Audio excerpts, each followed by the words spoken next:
Assalamualaikum warahmatullahi wabarakatuh. Kembali lagi bersama saya Zul Jamara.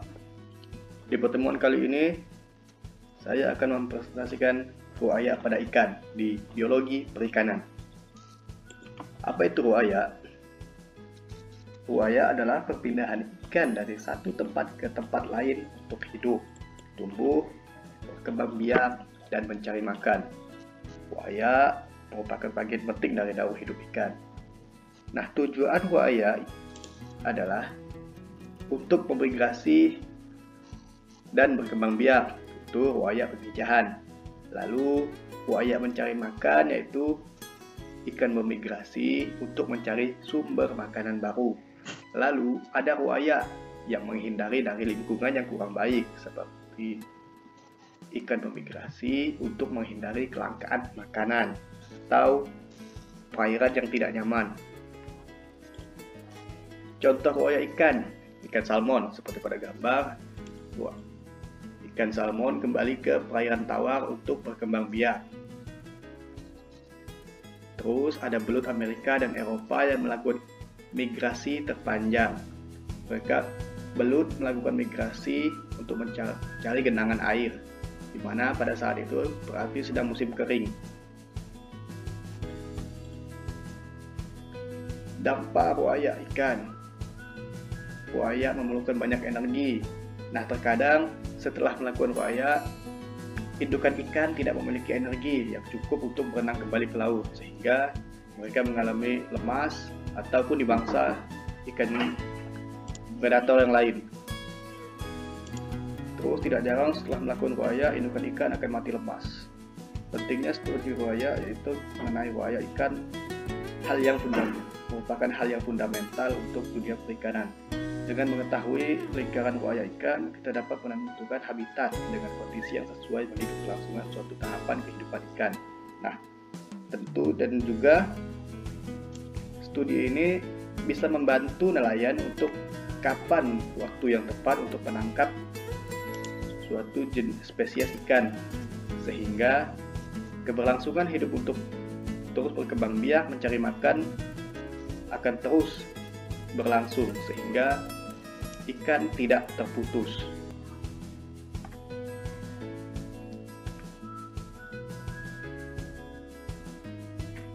Seperti pada gambar di atas, ruaya pada ikan mencari makan, terus kawin, dan menemukan habitat untuk sesuai yaitu keberlangsungan hidupnya, entah berkembang biak, entah mencari makan, entah untuk kawin.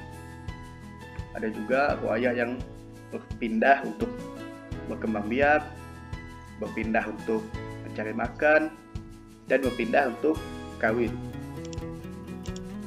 ataupun kedua.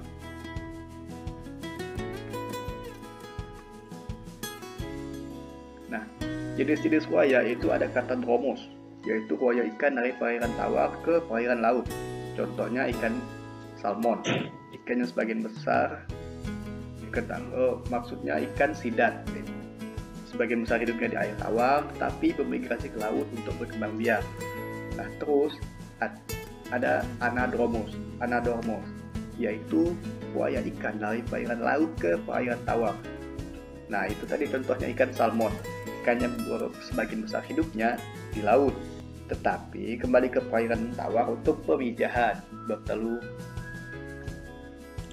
Terus contoh yang lain itu ada ikan belida, ikan baung, ikan tapah, ikan tilan, dan ikan lais.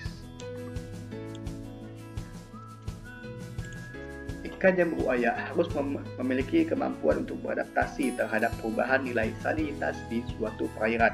Ruaya dapat memerlukan banyak energi, sehingga tidak jarang ikan tidak memiliki energi yang cukup untuk berenang kembali ke laut setelah melakukan ruaya.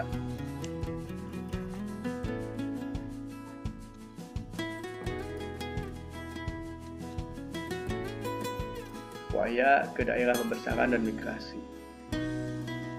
Ruaya pemijahan adalah aktivitas ikan untuk melakukan migrasi.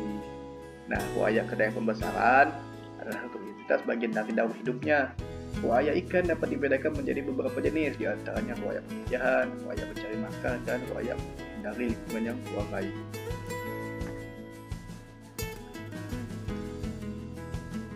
Migrasi ikan adalah perpindahan ikan dari satu tempat ke tempat lain seperti yang belum dijelaskan sebelumnya. Namun, migrasi ikan dapat terjadi karena beberapa faktor, di antaranya mencari sumber makanan baru, menghindari kelangkaan makanan yang mungkin terjadi karena datangnya musim dingin, lalu menghindari overpopulasi.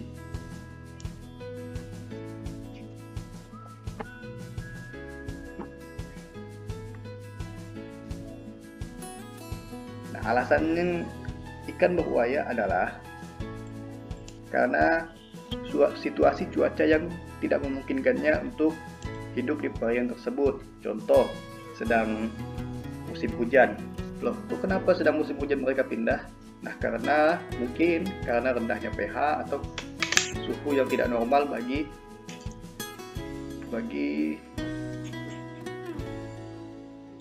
ikan untuk merasa nyaman di perairan tersebut, sehingga mereka pindah ke perairan sekitarnya yang situasi suhu pH-nya sesuai dengan kebutuhan ikan tersebut. Terus situasi panas yang menyebabkan pH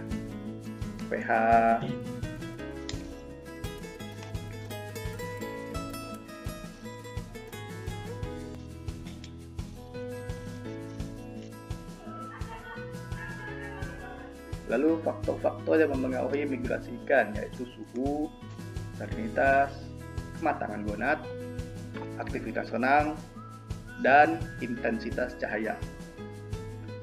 Nah, seperti yang bilang tadi, suhu mempengaruhi metabolisme ikan, sehingga suhu perairan akan mempengaruhi gerakan tubuh yang berfungsi sebagai stimulus saraf. Kemudian salinitas. Nah, kandungan garam dalam air laut, danau, dan sungai, ikan cenderung memilih medium dengan salinitas yang lebih sesuai dengan tekanan osmotik pada tubuh mereka.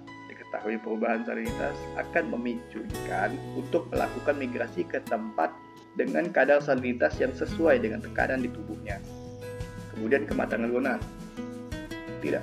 Tidak banyak juga. Ada banyak juga ikan yang bermigrasi hanya untuk kawin, sehingga saat selesai kawin mereka akan pergi lagi untuk bermigrasi ke tempat yang jauh, tempat yang mereka hidup sendiri-sendiri, dan bermigrasi hanya untuk kawin, yaitu saat kematangan gonad. Bertemu lagi saat kematangan gonad. Kemudian aktivitas renang ikan ternyata meningkat pada malam hari. Kebanyakan ikan bertulang awan dan bertulang keras lebih aktif berenang pada malam hari. Kebiasaan ini juga termasuk sebagai salah satu faktor yang mempengaruhi migrasi ikan. Seperti contohnya ikan yang beraktivitas pada malam hari, yaitu ikan yang mencari ikan predator yang mencari makan pada malam hari.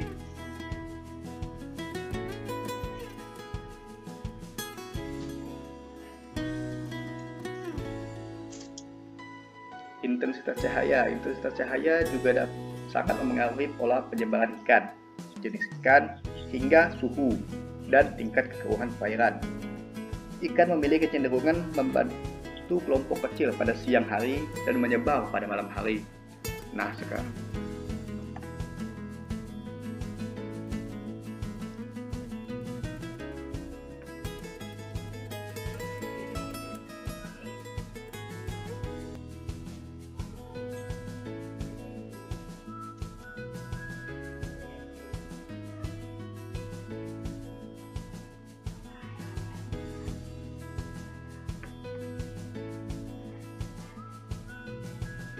Oke, sampai di situ saja presentasi saya hari ini, dan sampai jumpa.